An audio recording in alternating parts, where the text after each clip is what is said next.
Okay, what's up? What's up, everybody? Christopher Leon Johnson here. So right now I'm on Roosevelt Avenue, Flushing version of Roosevelt Avenue. So a lot of people here pushing up here on Roosevelt right now. This is Roosevelt Avenue in a nutshell. Sandra Ung's neighborhood, Grace Ming, Ron Kim, and John Liu, Flushing. And what I want to do is make a quick video about this because right now it's almost 4 o'clock, and I'm about to head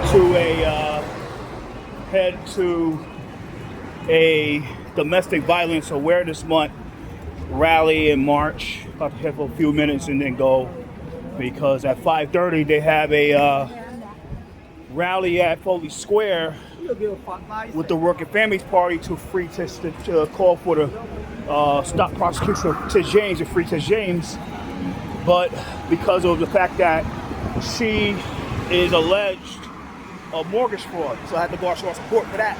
I got other things to do tonight. Kind of busy day. But what I want to do is talk about this article, this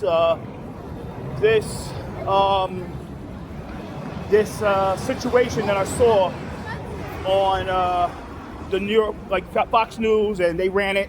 It's going viral with Eric Adams, our outgoing mayor, where he snapped at the New York Post reporter, Chris Sommerfeldt. No, Daily News reporter, Chris Sommerfeldt. He snapped at him and he had called him a sick man and a sick mind. He completely trashed the guy because of him bringing up an excerpt from Jasmine Ray's book, where when it was in Borough Hall, and you know our stories, like when you write books, there's a lot of things you can't, unless you really don't want to be published by a lot of publishers, or beware that it's hard to sell it on Amazon or a lot of pages, a lot of web pages, platforms. You gotta be real careful what you put in your book. And a lot of people, you know about politics, is when you try to go the Zane route. Zane is a African American female erotic book writer that does a lot of erotic books where the shit is graphic as fuck. Now, if Jasmine went the route of going that Zane route, I don't think that she would have had a career going forward, and she would not be published by a lot of, her book would not be allowed to be sold by a lot of retailers because of that fact. Now, so in the book, it said a lot of things to where that anybody with a common sense mind will say that when he said fuck it, and it was doing this romantic shit, he said fuck it, they had sex afterwards. So Chris brought it up.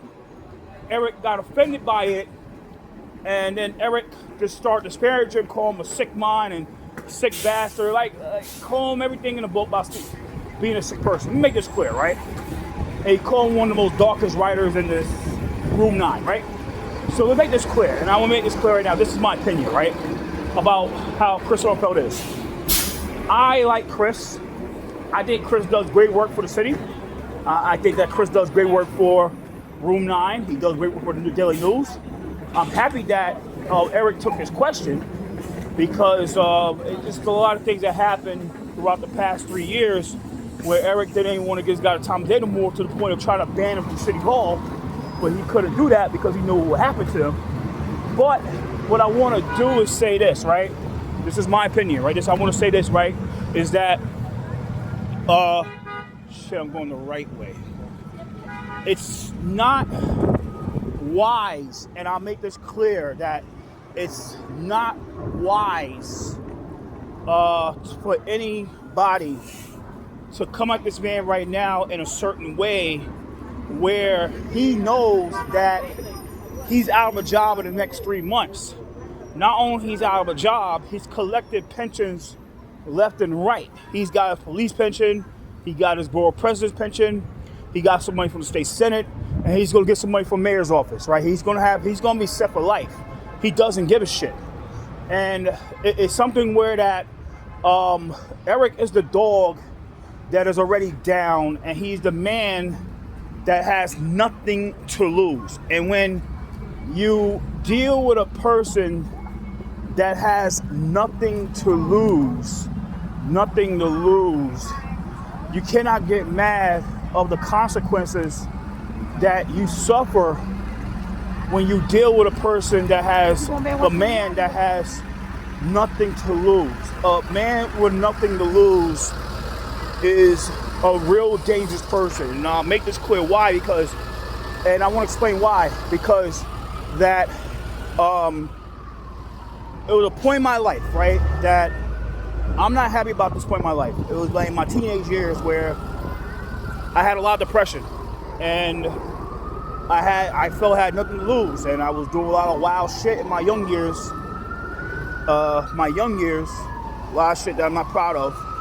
But that was a time where I felt that I had nothing to lose, and the shit that I was doing was really reckless to the point that I didn't give a fuck who the hell was around. Like, if you got in my fucking way or you disrespect me, I'm gonna snap some necks. And I'm not proud of that time in my life. And it's something where that myself, that I could tell people this in a nutshell, like, you know, a guy like Eric, you know, this man knows that he's done. He's done. There's nothing to gain out of this anymore from politics. He's on his way out. He don't want to be like a quitter. And there's a time where that, you know, you gotta be careful. I'm for the mark.